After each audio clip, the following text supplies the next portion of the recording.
A reading from the Holy Gospel according to Luke.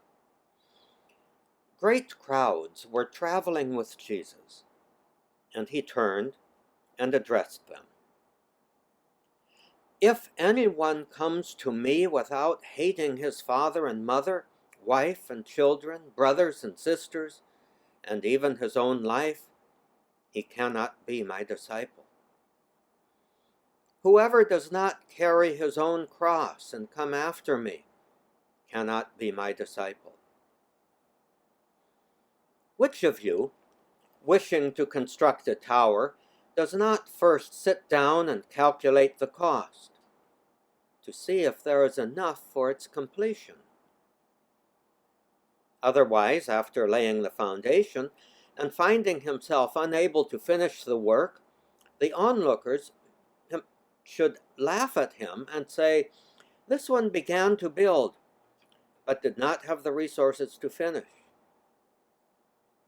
Or, what king, marching into battle, would not first sit down and decide whether with 10,000 troops he can successfully oppose another king advancing upon him with 20,000 troops? But if not, while he is still far away, he will send a delegation to ask for peace terms. In the same way, any one of you who does not renounce all his possessions cannot be my disciple. The Gospel of the Lord. There's two takeaways from our readings and the homily this evening that I would like you to take with you.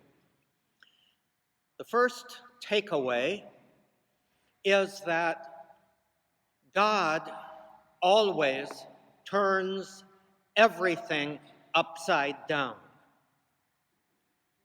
If we don't want God to turn everything upside down, he'll simply stand next to us and shake his head. We have to let him turn everything upside down. That's what Jesus assures us.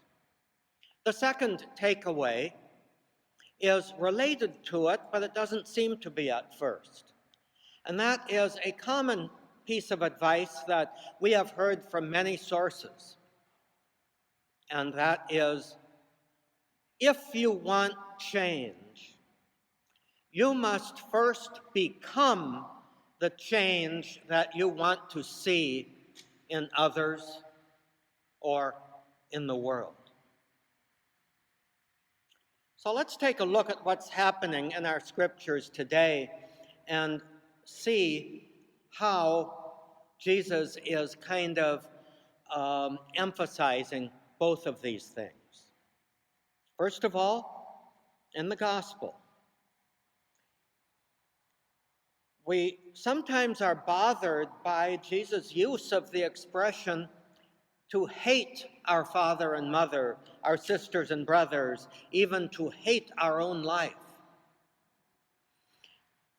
That was a way of speaking that was common in Jewish discourse at that time, contrasting love and hate, when what you really mean is prioritizing one above the other. To be able to say that I put God first and everything else is second, well, you can express that by saying, I love God above all and I hate everything else. It's not an active hatred, as we see so very often around us. It is rather a matter of prioritizing. God must come first. But then Jesus, especially in St. Luke's Gospel, and St. Luke's Gospel is the gospel of turning the established order, the way people want things to be, upside down. Jesus here is talking to a crowd of people who are following him on a long journey from Capernaum, the Sea of Galilee, down to Jerusalem. And almost half of Luke's gospel is taken up with that journey. And there are pauses along the ways. There's a lot of times he's invited in for dinner, and he teaches there. There's a lot of disputes that he has, especially with the Pharisees. And there are things that he pulls his disciples aside and teaches them, and other things he tells to the crowds that are accompanying him. Why were those crowds accompanying him? Because, well, why do crowds gather around somebody?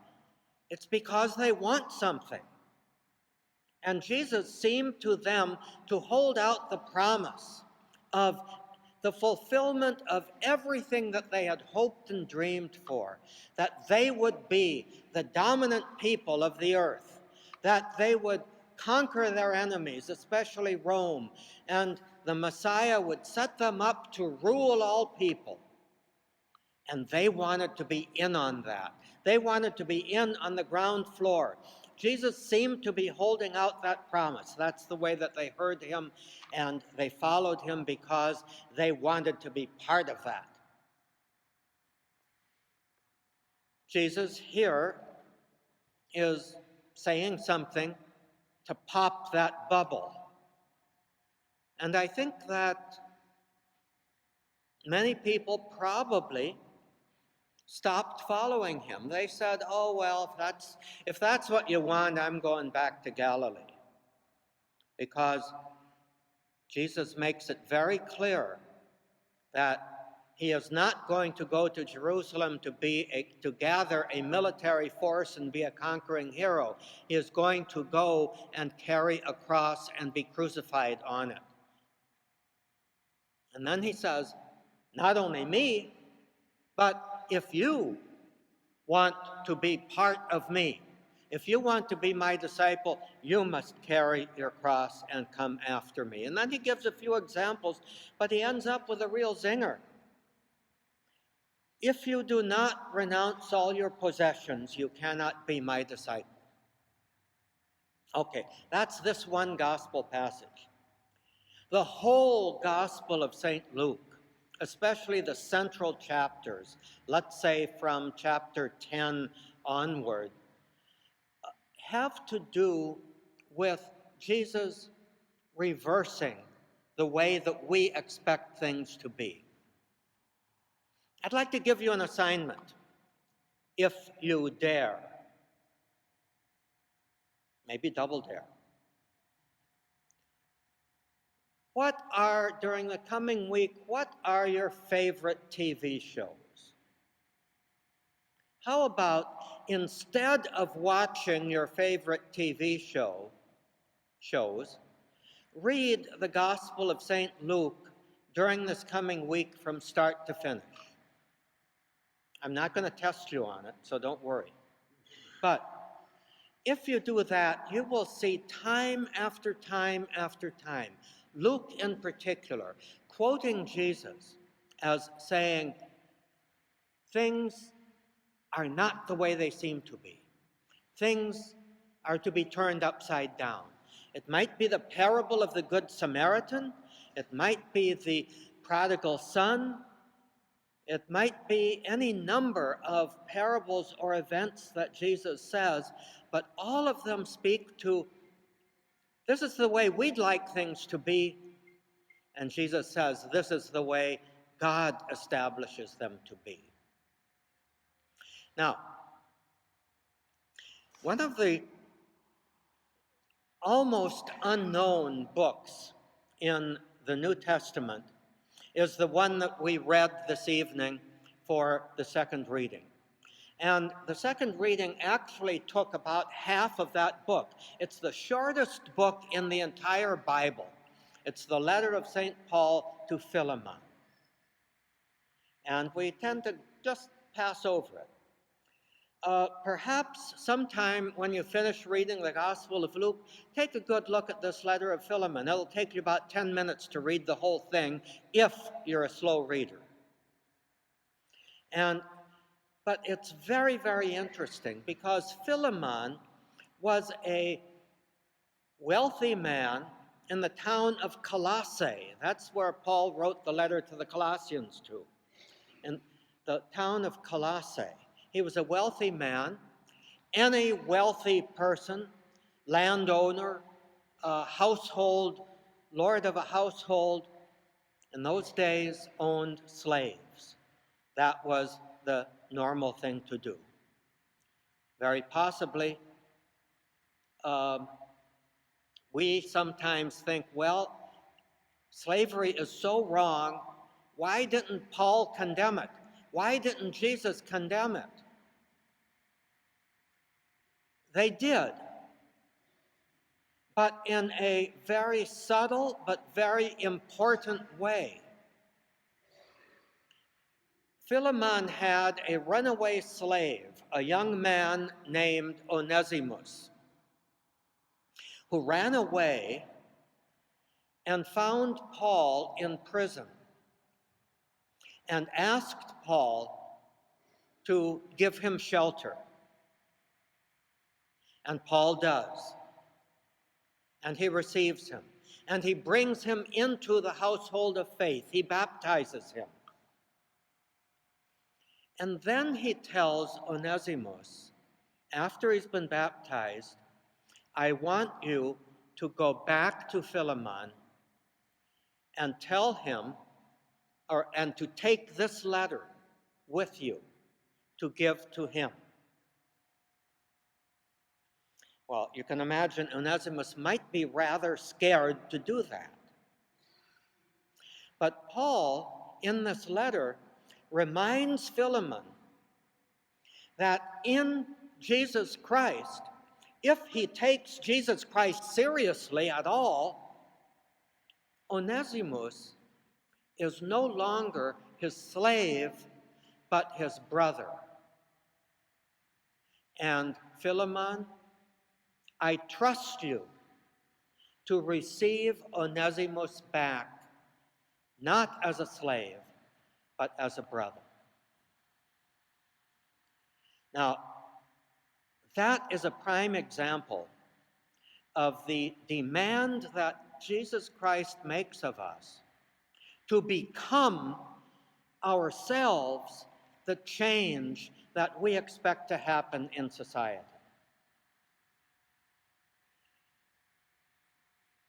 How can we do that?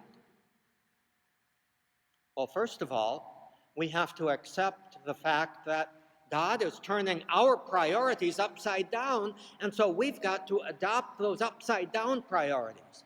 The people who formerly were our enemies, we have to see as our brothers and sisters. The people who formerly were lower than we are, we need to accept them as brothers and sisters. The people even who want to hate us in some way and want to hurt us, we have to discover ways of accepting them as our brothers and sisters. And then when we pray about that and pray, Lord, how can I accept so-and-so or this group of people as my brothers and sisters, that is when we will have opened ourselves up to allow God to answer that prayer in us. I'd like to give just one example from our own lives as Christians here and now in this country. There is a tremendous war going on here on a number of fronts. One of them is about abortion. And we don't have to preach that abortion is wrong, that abortion is murder, that abortion is the taking of an innocent life, depriving that innocent person of the dignity of being able to be born and raised in a human way. We don't have to preach that because we know that. We should know that.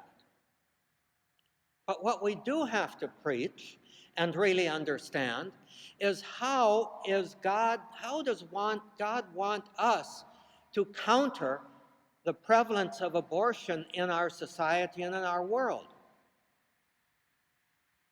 I don't think it's primarily through legislation. People are not going to stop having abortions because we criminalize it. What will move our society to respect life and to respect all life? It has to begin with you and me. It has to begin with you and me making a conscious choice to respect life and respect all life. Whether it's unborn or in any stage of human life up until natural death, to equally respect all human life and to put that into practice in our attitudes, in our decisions, in our way of life, in our priorities, in the way that we buy things, in the way that we vote. All of those things. To respect human life, to have an attitude of respecting and loving human life in all ways. And to do that even when it costs, even when it's unpopular. Not to argue, but to simply affirm our own convictions and our own love for human life. And then the question is, how much are we willing to pay the cost of bringing new life into the world when perhaps it isn't wanted? How much are we willing to pay the cost of upholding the dignity of people who are otherwise downtrodden? Becoming the change that we want to bring about in our world is not easy. It can be costly, but it does not involve fighting for something or fighting an enemy. It does involve fighting our own tendencies to prefer our own way to the Lord's way, our own comfort, possessions, security, prosperity to the dignity of life, wherever we might find it. And again, asking the Lord, show me how to do this. Help me to turn my priorities to come round right, to become your priority.